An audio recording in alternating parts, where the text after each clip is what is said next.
application method on someone whose hair hasn't been done for 6 months, if you're doing the same that you do on someone who's not had it done for 6 weeks, you're going to create a band. And it's because there's this lack of knowledge on the different types of application, what that means and how you do it and why you do it. And I am such an advocate for, it's not for me to dictate when my clients get their hair done. It's not for me to decide how and when they spend their money. That's up to them.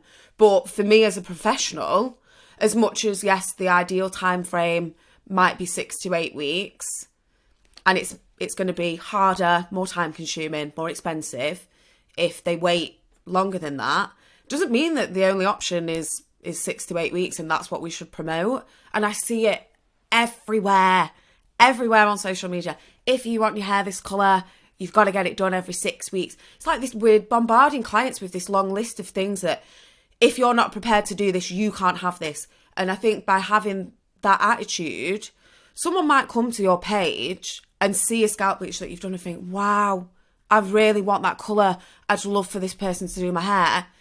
And then they go into the caption and it's like, you have to do X, Y, and Z, otherwise your hair's going to fall out and you're going to be bald and it's going to be bright yellow.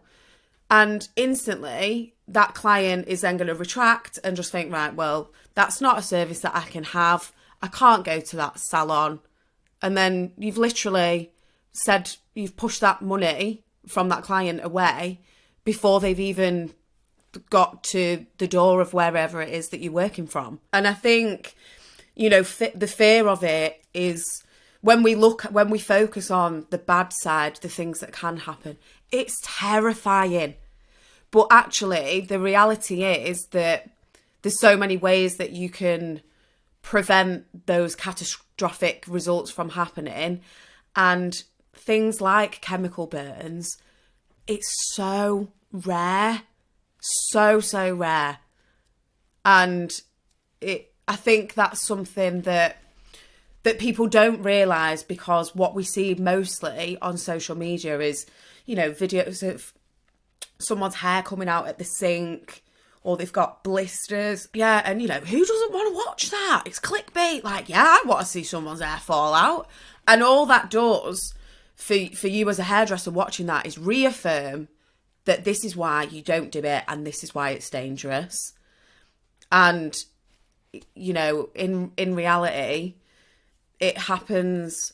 I could count on both hands in my entire career the amount of times that I've had a catastrophic result. And there was a period of time when I was doing maybe 25 scalp bleaches a week. Just to put it into, I mean, I don't know how many I've done in my working life, but it's definitely in the thousands.